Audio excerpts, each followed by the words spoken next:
नमस्कार। आज हम दो बहुत ही आम बचत योजनाओं पर बात करने वाले हैं, फिक्स्ड डिपॉजिट यानी एफडी और रिकरिंग डिपॉजिट यानी आरडी। हाँ नमस्कार। ये तरीके सुने तो सबने होते हैं, पर इनमें कई छोटी छोटी बातें होती हैं। बिल्कुल, हर संस्था के अपने नियम होते हैं।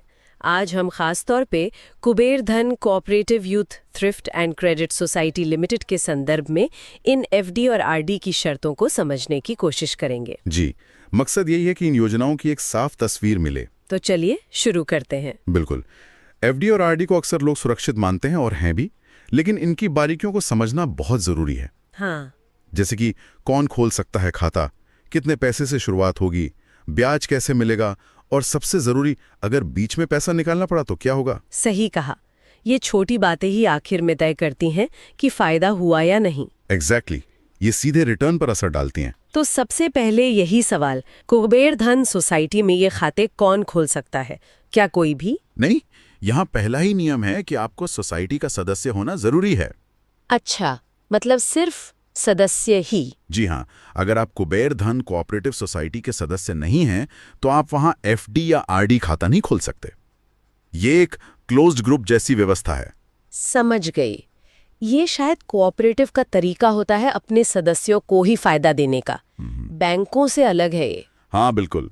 अच्छा, तो क्या सदस्य अकेला ही खाता खोल सकता है या फिर जॉइंट अकाउंट का भी ऑप्शन है? दोनों ऑप्शन है। एक सदस्य अपने नाम पर सिंगल अकाउंट खोल सकता है, या फिर दो या दो से ज्यादा सदस्य मिलकर एक जॉइंट अकाउंट मतलब संयुक्त खाता भी खोल सकते हैं। ये अच्छा है परिवारों के लिए या ग्रुप्स के लिए? हाँ, जो मिलके सेविंग करना चाहें। ठीक है। अब खाता खोलने के लिए क्या क्या दस्तावेज लगेंगे? इसमें कुछ स्टैंडर्ड चीजें हैं। एक तो आपको उनका एफडी या आरडी का जो फॉर्म है वो भर के देना होगा। फिर पहचान और पते के प्रूफ के लिए आधार कार्ड, पैन कार्ड भी जरूरी है। ओके। एक पासपोर्ट साइज फोटो, और हाँ, क्योंकि आप सदस्य होने चाहिए तो आपको अपनी सदस्यता का प्रमाण भी देना होगा, मतलब आपके एक्टिव अकाउंट की डिटेल। ठीक है। और एक चीज जो अक्सर लोग भूल जाते हैं या टाल देते हैं, नॉमिनेशन। आपने बहुत सही पॉइंट उठाया। नॉमिनेशन मतलब नॉमिनी का नाम देना खाता खोलते समय ही अनिवार्य है। अनिवार्य है? जी हाँ, अनिवार्य। इससे ये पक्का हो जाता है कि भगवान न करे अगर खाता धारक को कुछ हो जाए तो पैसा सही व्यक्ति तक बिना किसी झंझट के पहुंच जाए। ये बहुत जरूरी है, वरना बाद में बहुत दिक्कतें आती हैं। बिल्कुल, कानूनी प्रक्रियाओं से बचाव होता है। और क्या नॉमिनी बाद में बदला जा सकता है? मान लीजिए परिस्थितियां बदल गईं? हाँ, ये सुविधा है। आप बाद में एक एप्लीकेशन देके नॉमिनी बदल भी सकते हैं। तो ये एक तरह का लचीलापन है। ये अच्छी बात है। चलिए, तो कौन खोल सकता है, क्या दस्तावेज चाहिए और नॉमिनेशन, ये सब क्लियर हो गया। जी। अब आते हैं मुद्दे की बात पर। पैसा। कम से कम कितनी रकम लगानी होती है एफडी या आरडी शुरू करने के लिए? दोनों के लिए अलग अलग मिनिमम अमाउंट है। एफडी यानी फिक्स डिपॉजिट के लिए कम से कम 5,000 रुपये जमा करने होंगे। 5,000 एफडी के लिए, ठीक है। और आरडी? आरडी यानी रिकरिंग डिपॉजिट, जिसमें हर महीने पैसे डालते हैं, उसके लिए न्यूनतम मासिक किस्त 500 रुपये। 500 रुपये हर महीने। ये न्यूनतम सीमाएं हैं, मतलब सदस्य चाहें तो ज्यादा भी डाल सकते हैं? हाँ बिल्कुल, ये तो बस शुरुआत करने के लिए है। अपनी क्षमता के हिसाब से सदस्य ज्यादा रकम भी जमा कर सकते हैं। और ये पैसे कितने समय के लिए जमा करने होते हैं, मतलब अवधि, टेन्योर के क्या विकल्प है? टेन्योर में काफी फ्लेक्सिबिलिटी है। आप कम से कम 1 महीने से लेकर, सिर्फ 1 महीना? हाँ, 1 महीने से लेकर अधिकतम 6 साल तक की अवधि के लिए एफडी या आरडी खोल सकते हैं। 1 महीने से 6 साल तक, काफी बड़ा रेंज है। जी, हालांकि ये सोसाइटी समय समय पर तय करती है कि कौन से टेन्योर उपलब्ध हैं, तो खाता खोलते समय कंफर्म करना अच्छा रहता है। सही बात है। तो छोटी और लंबी दोनों तरह की जरूरतें पूरी हो सकती हैं। बिल्कुल। और पैसे जमा कैसे करने हैं? क्या सिर्फ कैश या ऑनलाइन भी? नहीं, दोनों तरीके हैं। आप कैश भी जमा कर सकते हैं और आजकल जैसे सब ऑनलाइन हो रहा है तो ऑनलाइन ट्रांसफर से भी पेमेंट कर सकते हैं। ठीक है, मतलब सदस्यों की सुविधा का ध्यान रखा गया है। जी। चलिए, जमा राशि और अवधि भी स्पष्ट हो गई। अब उस चीज पर आते हैं जिसका सबको इंतजार रहता है, ब्याज। यहाँ मामला दिलचस्प हो जाता है। हाँ, ये सबसे अहम सवाल है। ब्याज दरें यानी रेट ऑफ इंटरेस्ट या आरओआई, ये पूरी तरह से सोसाइटी ही तय करती है। अच्छा। लेकिन यहाँ एक बात ध्यान रखने वाली है, ये दरें फिक्स नहीं होती हमेशा के लिए। सोसाइटी इन्हें समय समय पर बदल सकती है। ओह, बदल सकती हैं? इसका मतलब? जब मैंने खाता खोला, मान लीजिए 5 साल के लिए, तो जो ब्याज दर उस समय थी, हाँ, वो जरूरी नहीं कि पूरे 5 साल वही रहे, बीच में बदल सकती है। ये एक बहुत ही ध्यान देने वाली बात है। हाँ। ये उस स्कीम की शर्तों पर निर्भर करेगा। अच्छा। कुछ में हो सकता है कि दर पूरी अवधि के लिए फिक्स हो, पर कुछ में शायद वो उस समय चल रही दरों के हिसाब से बदल जाए। इसलिए खाता खोलते समय ये साफ साफ पूछ लेना चाहिए कि रेट फिक्स्ड है या फ्लोटिंग। ये जानना तो बहुत ही जरूरी है, वरना पूरी कैलकुलेशन गड़बड़ा सकती है। बिल्कुल। अब आरडी की बात करें, उसमें तो हर महीने किस्त देनी होती है। अगर कोई सदस्य मान लीजिए किसी महीने किस्त टाइम पर नहीं दे पाया, तब? हाँ, आरडी के लिए ये खास नियम है। अगर किसी महीने किस्त चूक जाती है, मतलब टाइम पर जमा नहीं होती, हाँ, तो उस महीने की किस्त पर मिलने वाला ब्याज नहीं मिलेगा। अच्छा। उस महीने का ब्याज 0 हो जाएगा। सिर्फ उस महीने का? पिछली या अगली किस्तों पर कोई असर नहीं, असर सिर्फ उसी महीने के ब्याज पर पड़ेगा जिसकी किस्त चूकी है। बाकी महीनों की किस्तों पर अगर वो समय पर भरी हैं तो उनका ब्याज मिलेगा। अच्छा, ये थोड़ी राहत की बात है। हाँ, लेकिन अगर बार बार किस्तें चूकेंगी तो ओवरऑल रिटर्न पर तो असर पड़ेगा ही। समझ गई। तो टाइम पर किस्त भरना ही सबसे अच्छा है। जी। अब एक बहुत ही क्रिटिकल सिचुएशन पर आते हैं, प्री मैच्योर विड्रॉल, मतलब समय से पहले पैसा निकालना। अगर किसी को मैच्योरिटी से पहले ही पैसों की जरूरत पड़ जाए। हाँ, ये एक ऐसा नियम है जिसे लेकर बहुत सावधान रहने की जरूरत है। नियम काफी सख्त है। क्या है नियम?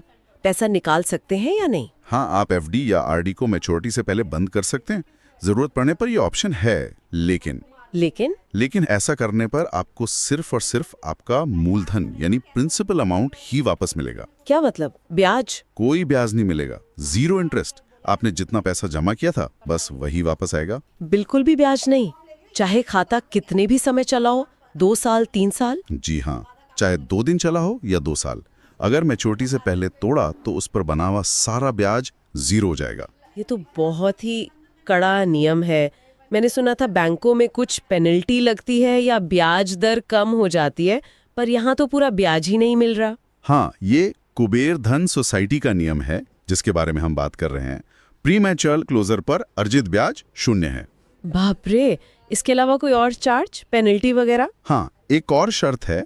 अगर खाता खोलने के 90 दिनों के अंदर ही आप उसे बंद कर देते हैं। 90 दिन मतलब 3 महीने के अंदर? हाँ, तो न सिर्फ आपको ब्याज नहीं मिलेगा, बल्कि आपके जमा किए गए मूलधन में से भी 1% की पेनल्टी काटी जाएगी। अरे, मतलब जो पैसा जमा किया था वो भी पूरा वापस नहीं मिलेगा? जी हाँ, अगर 90 दिन से पहले बंद किया तो। ये तो बहुत ही जोखिम वाली बात है। मतलब अगर किसी ने ये सोचकर पैसा डाला कि चलो जरूरत पड़ी तो निकाल लेंगे। हाँ, तो उन्हें ये पता होना चाहिए कि जरूरत पड़ने पर ब्याज तो मिलेगा ही नहीं, और अगर जल्दी जरूरत पड़ गई तो मूलधन भी कम हो सकता है। ये नियम शायद लंबी अवधि के निवेश को बढ़ावा देने के लिए होगा, पर जमाकर्ता के लिए तो ये जानना बहुत जरूरी है। बिल्कुल, निवेश करने से पहले यह सोचना होगा कि क्या ये पैसा पूरी अवधि तक छोड़ सकते हैं। अगर लिक्विडिटी की चिंता है तो शायद ये विकल्प उतना सही ना हो, या शायद छोटी अवधि के लिए करें। हाँ, या फिर अपनी जमा को अलग अलग हिस्सों में बांट दें, जिसे लैडरिंग कहते हैं। सही कहा। अच्छा, मान लेते हैं सब ठीक रहा, पैसा मैच्योरिटी तक रखा, तब क्या होता है? जब एफडी या आरडी अपनी अवधि पूरी कर लेती है यानी मैच्योर हो जाती है, तो सदस्य के पास विकल्प होते हैं। क्या विकल्प?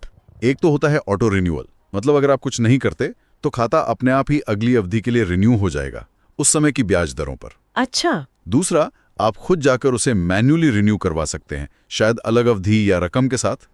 या तीसरा, आप मैच्योरिटी पर अपना पूरा पैसा, मूलधन और उस पर बना हुआ ब्याज निकाल सकते हैं। तो मतलब पैसा निकालें या फिर से लगा दें? जी। और ब्याज कब मिलता है असल में?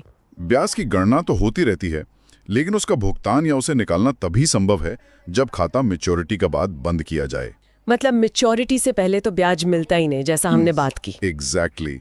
ब्याज का असली फायदा तभी है जब आप निवेश को उसकी पूरी अवधि तक बनाए रखें। ठीक है, ये स्पष्ट है। अब कुछ और सवाल जो शायद मन में आए। क्या एक सदस्य एक से ज्यादा एफडी या आरडी खाते खोल सकता है? हाँ, सामान्य तौर पर इसकी इजाजत होती है। अगर सोसाइटी के नियम मना नहीं करते तो एक सदस्य अपनी जरूरत के हिसाब से कई खाते खोल सकता है। अलग अलग लक्ष्यों के लिए अलग अलग खाते रखना संभव है? जी हाँ, बिल्कुल। और एक और महत्वपूर्ण सवाल, अगर खाता धारक की मृत्यु हो जाती है तब क्या होता है? ऐसी दुखद स्थिति में खाते की जो भी रकम है ब्याज सहित, वो उस व्यक्ति को मिलती है जिसका नाम नॉमिनी के तौर पर दर्ज कराया गया था। इसीलिए नॉमिनेशन इतना जरूरी है। हाँ बिल्कुल, इससे क्लेम प्रोसेस बहुत आसान हो जाता है और पैसा सही वारिस तक पहुंचता है। और क्या कोई न्यूनतम आयु है खाता खोलने के लिए? देखिए, सीधी जानकारी तो नहीं है इस पे, लेकिन क्योंकि खाता खोलने के लिए सदस्य होना जरूरी है, हाँ, तो जो न्यूनतम आयु सोसाइटी की सदस्यता के लिए होगी जी, वही खाता खोलने के लिए भी लागू होगी। ये सोसाइटी के नियमों से पता चलेगा। समझ गए। तो ये सोसाइटी के मेंबरशिप रूल्स पर निर्भर करेगा। जी। तो इस पूरी चर्चा को समेटें तो कुबेर धन सोसाइटी में FD/RD की मुख्य बातें क्या रहीं? हाँ, कुछ मुख्य पॉइंट्स जो बिल्कुल ध्यान में रखने चाहिए। पहला तो सदस्यता अनिवार्य है। जी। दूसरा, न्यूनतम जमा FD 5,000, RD 500 रुपए महीना। सही। तीसरा, ब्याज दरें सोसाइटी तय करती है और बदल सकती हैं, तो खाता खोलते वक्त क्लैरिटी जरूरी है। बिल्कुल। चौथा, RD किस चुकी तो उस महीने का ब्याज क्या। हाँ जी। और पांचवा, जो सबसे अहम है, मैच्योरिटी से पहले पैसा निकाला तो सिर्फ मूलधन मिलेगा, कोई ब्याज नहीं। और 90 दिन से पहले तो 1% पेनल्टी भी। एकदम सही सारांश। ये 5 बातें किसी भी निवेशक को जो इस सोसाइटी में पैसा लगाने की सोच रहा है पता होनी ही चाहिए। ये सीधे उनके रिटर्न और पैसे की जरूरत पड़ने पर उपलब्धता दोनों पर असर डालती हैं। बहुत ज्यादा असर डालती हैं। खासकर वो प्रीमेच्योर विड्रॉल वाला नियम, वो जमाकर्ता की प्लानिंग को पूरी तरह से बदल सकता है। बिल्कुल। और यहीं से एक दिलचस्प सवाल भी खड़ा होता है। हाँ, ये सोचने पर मजबूर करता है कि हाँ, आपके लिए एक विचार छोड़ जाते हैं सोचने को। देखिए, इन योजनाओं में एक तय रिटर्न का आकर्षण तो है, लेकिन साथ ही जरूरत पड़ने पर ब्याज खोने का बड़ा जोखिम भी है। तो कोई व्यक्ति इस निश्चित रिटर्न की इच्छा और भविष्य की अनिश्चित जरूरत के बीच तालमेल कैसे बिठाए? क्या छोटी छोटी कई FD/RD खोलना बेहतर है या कोई और तरीका हो सकता है? इस पर सोचना जरूरी है।